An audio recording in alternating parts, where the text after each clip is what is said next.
we going to tuck our shirts in? Come on. It's the most important job in a school. The head teacher is responsible for hundreds of staff and sometimes thousands of pupils. To be a success, you need resilience, vision and leadership. But do you need a teaching qualification as well? According to the government, you don't. Ministers say non-teachers could run schools in the future. Unsurprisingly, the prospect of heads with no classroom experience has proved controversial. In this programme, we hear both sides of the argument. I wouldn't want to be led into battle by somebody that's never been shot at. I don't profess to want to be, or that I would be, a great classroom teacher, but I think maybe I could be a great head because I do feel I've got leadership skills. If you haven't taught and struggled with it and failed at it and succeeded marginally in some areas, then how will you know how the people that you're leading feel? I think we should allow the possibility that there are some people who would be effective head teachers who are not qualified teachers.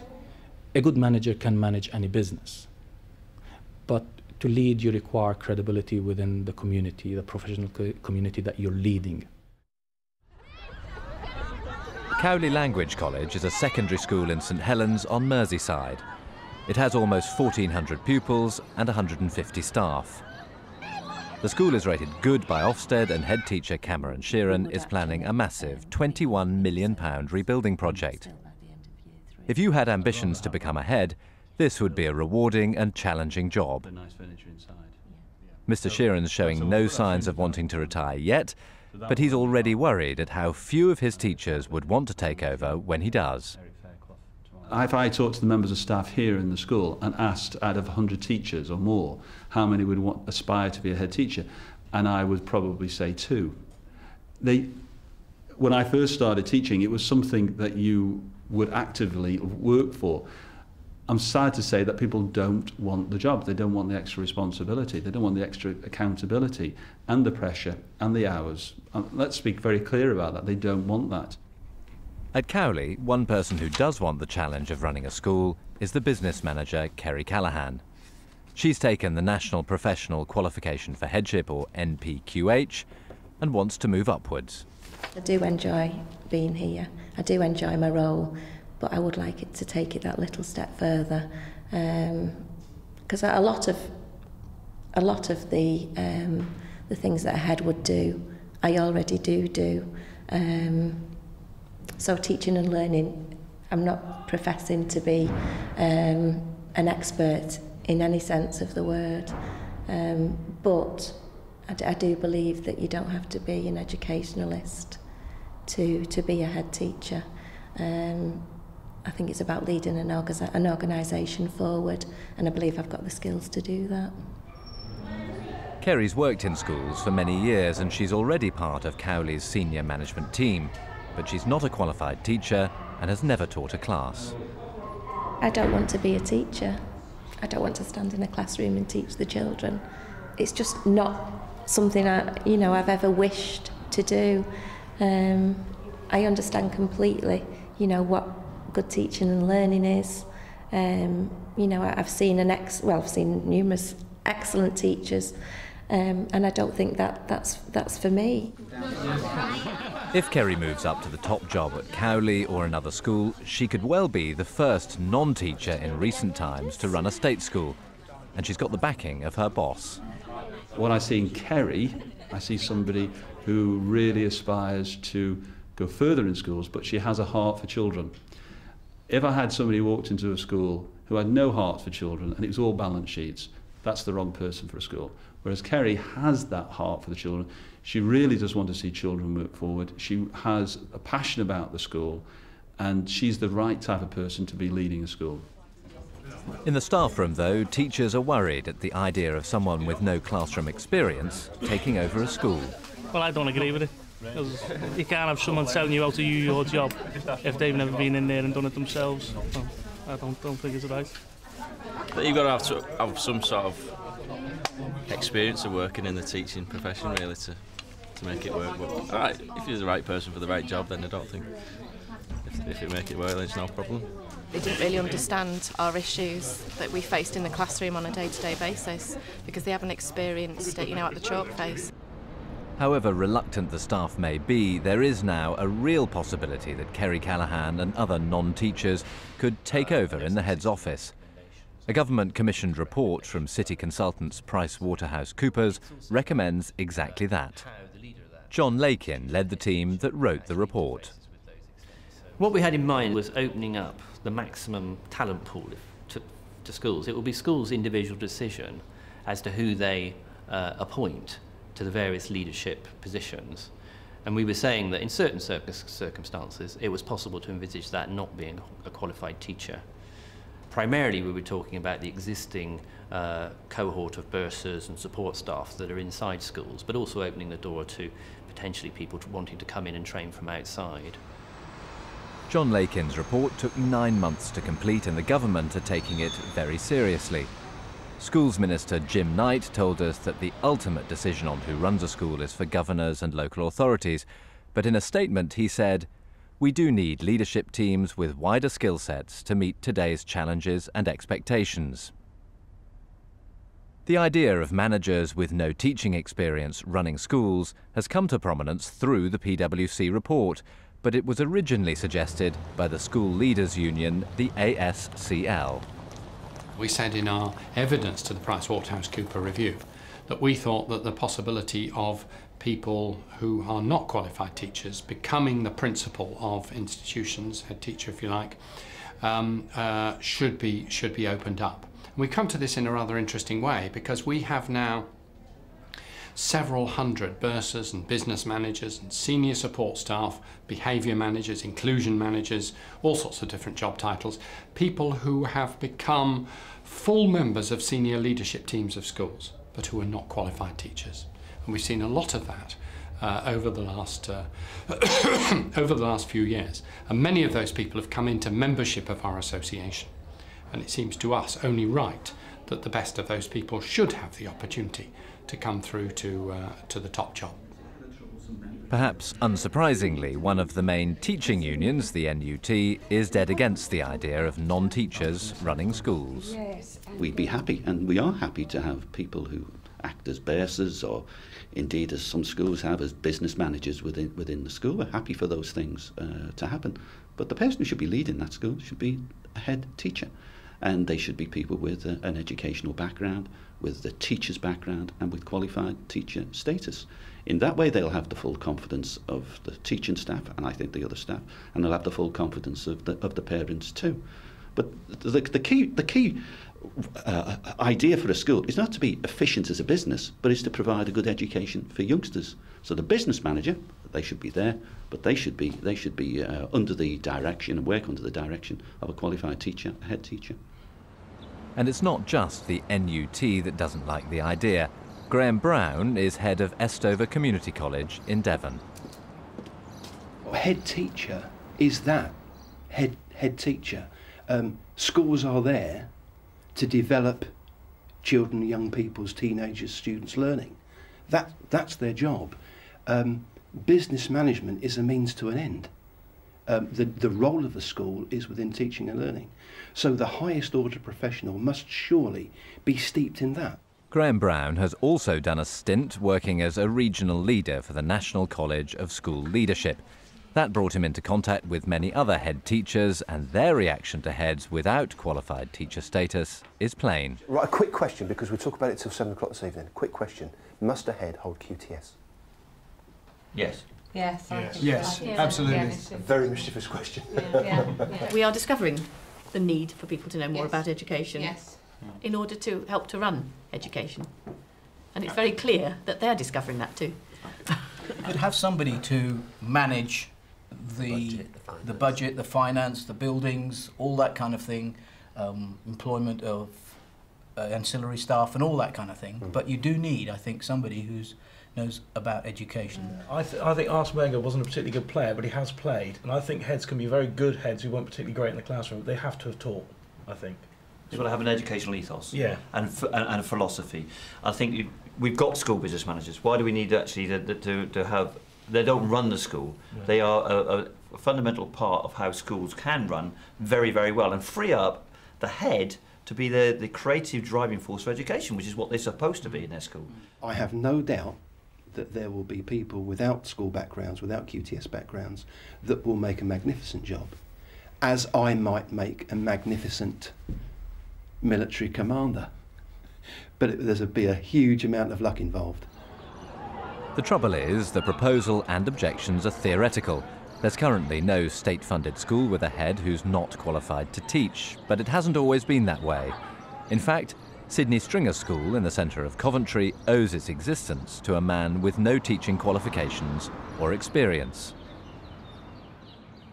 In the early 1970s, the school was set up as an experimental community college. The head was Geoffrey Holroyd. My own background, I came here in 1971, in fact from industry, having been concerned with the management of high technology in English Electric, and then with school leaver recruitment and the training of young people in British Leyland. In that job, I got very close to education, became very interested in and concerned with what went on in secondary schools and how they were managed, and to cut a long story short, arrived here in 1971. These days, Geoffrey Holroyd is retired. He spent 4 years at Sydney Stringer in the 70s, but did having a non-teacher in charge help or hinder the school? Hello. Hello. Now you come to see the headmaster. Right, would you just like to sign in for me? Thank you.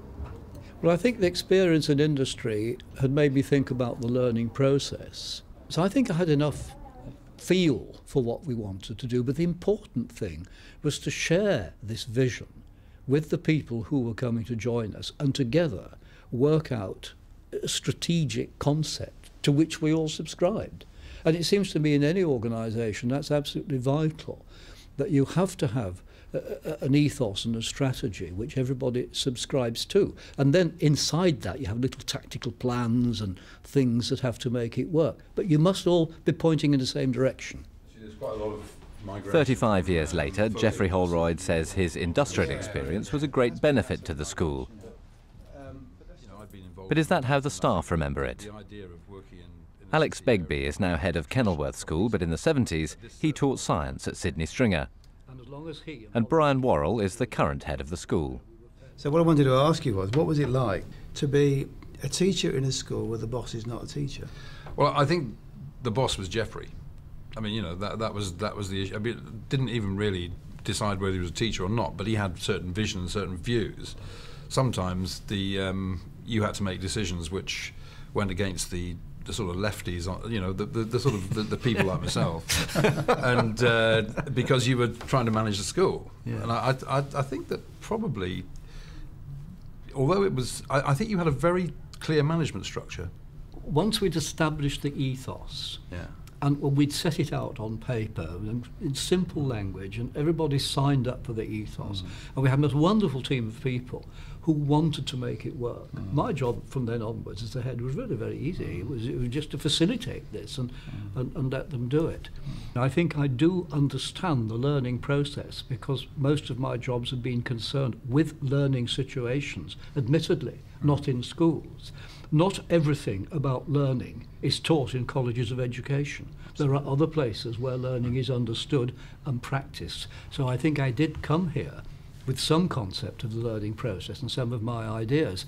But then having said that, it's the teachers who do the job. It's the staff who run the place. And I think it's very dangerous if the head of a school always tries to do everything and be everything. The job of the head is to release the energy and the creativity and the skills of the other 100 or so people who are there.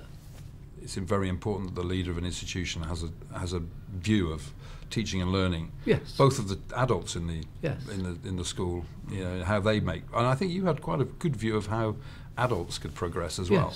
Yes. I mean, I think in terms of in service or whatever you might call it. But it doesn't. But you can learn that in places other than colleges of yes, education. I think so.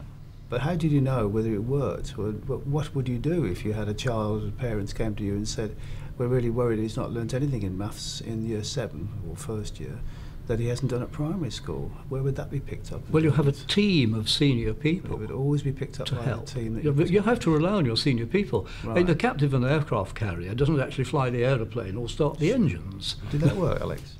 There were times when I think that some people felt that Geoffrey was hiding behind that kind of comment when really there were troubles outside that needed a real, needed somebody to come and really, I mean, in a way, you were reliant quite a lot on the strength of the people around you. Totally.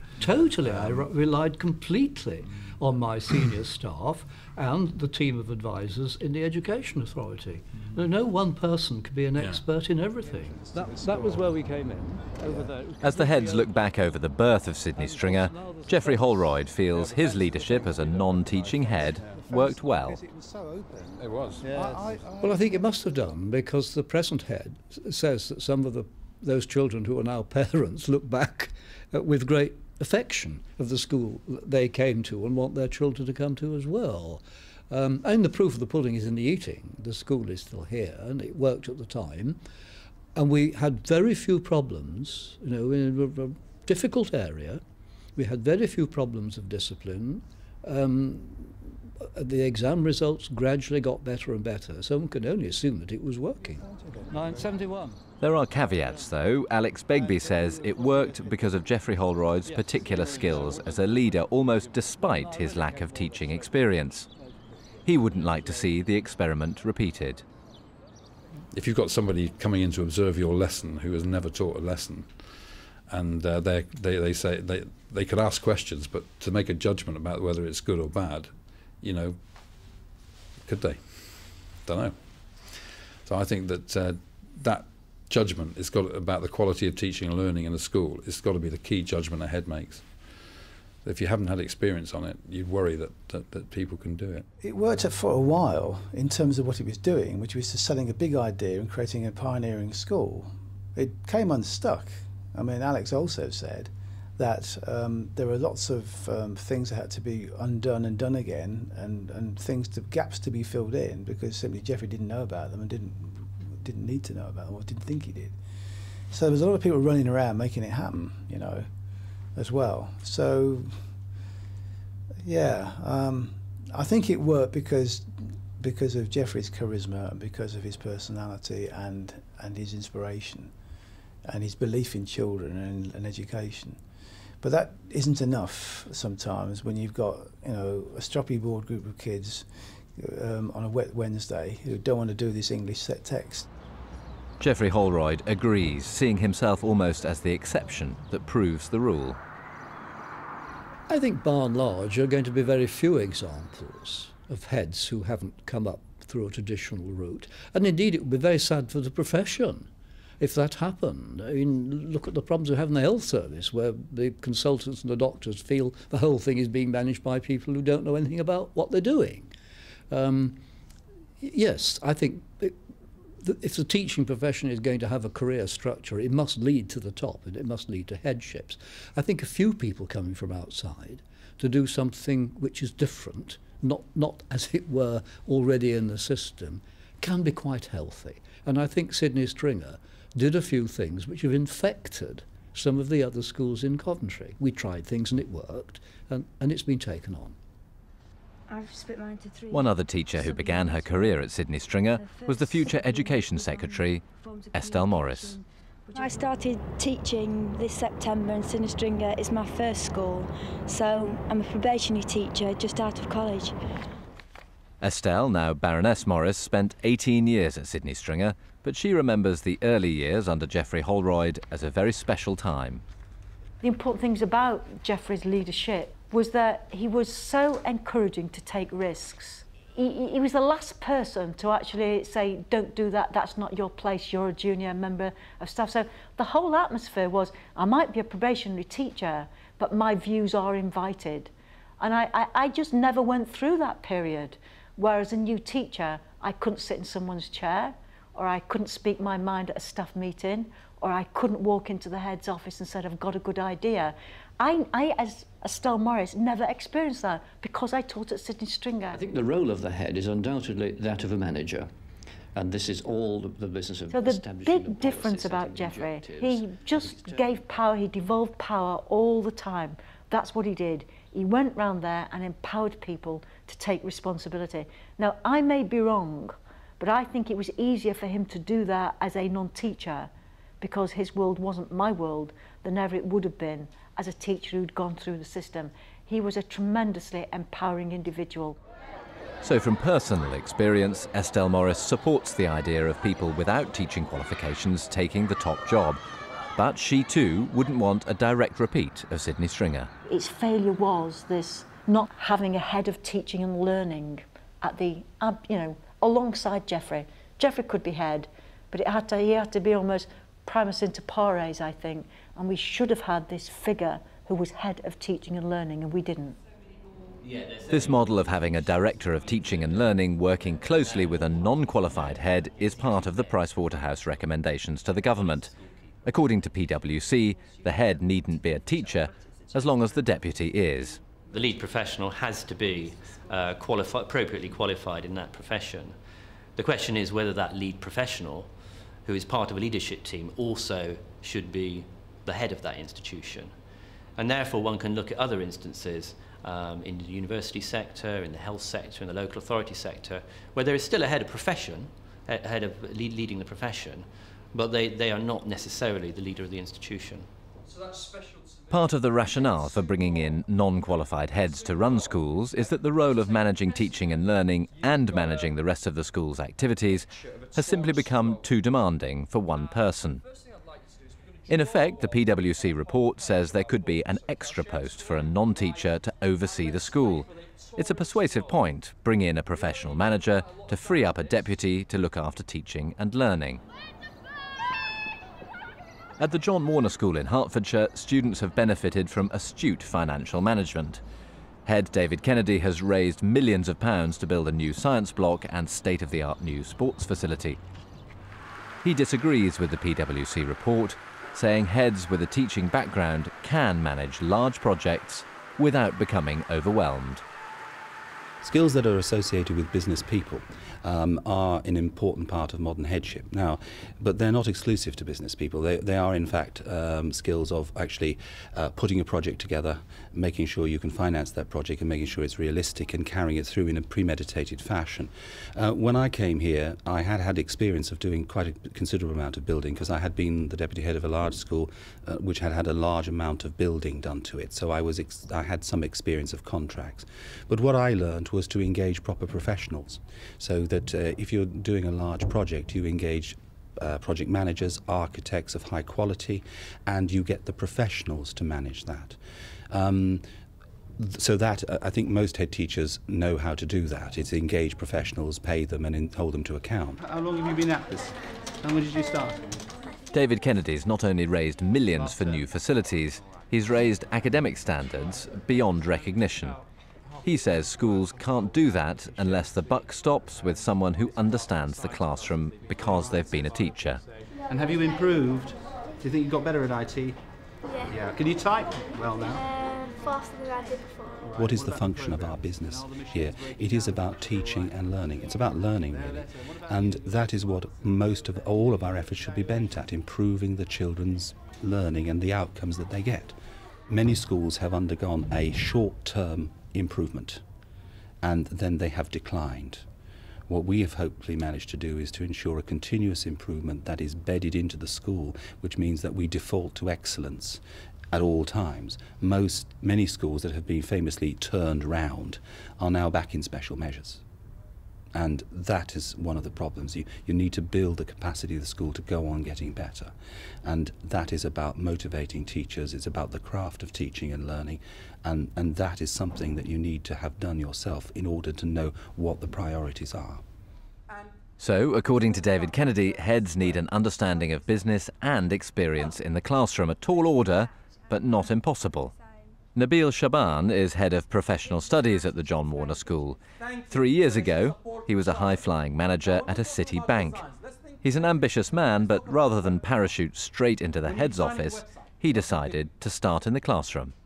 Plans of what? Before the templates, you're thinking the web page. For me personally, I think having come into the educational system and having the grounding as a teacher and honing my skills as a teacher has empowered me to actually become a more effective manager in the school. I could have applied as an experienced management manager from a different industry, to come directly in SLT position. But then I would have had to tackle the credibility issue and deal with winning people on board from a perspective where they are more experienced in their product. And I might have the better ideas, I might have the right answers, but just because I do not have the credibility, I become an obstacle rather than a facilitator, as any leader should be, to progress. For Nabil, some of the normal rules of business are suspended when you enter teaching. Web schema, the navigation. When we do a PowerPoint presentation, we're not in a retail industry. What do you do? We're in a very specific service industry that has a lot of moral and ethical responsibilities. So yes, you can apply. It is a business with X million of pound turnover. As a school, it is a business. You know, we have a budget, we have a P&L, we have, you know, expenditure. All these things do exist and can be managed and should be managed as a business. However, a head is not just the business manager. He's also the leader of a community function. And that community function has a ripple effect, not within the school only, but outside the school. His moral values are reflected in the classrooms because he is the focus on the quality of teaching within the school. I would like you to make the concept of managers with no teaching qualifications running schools will always be controversial. Supporters say it's a way of releasing talent at a time when future heads are in short supply. But many of the heads and teachers we've spoken to say it's dangerous to divorce school management from teaching and learning.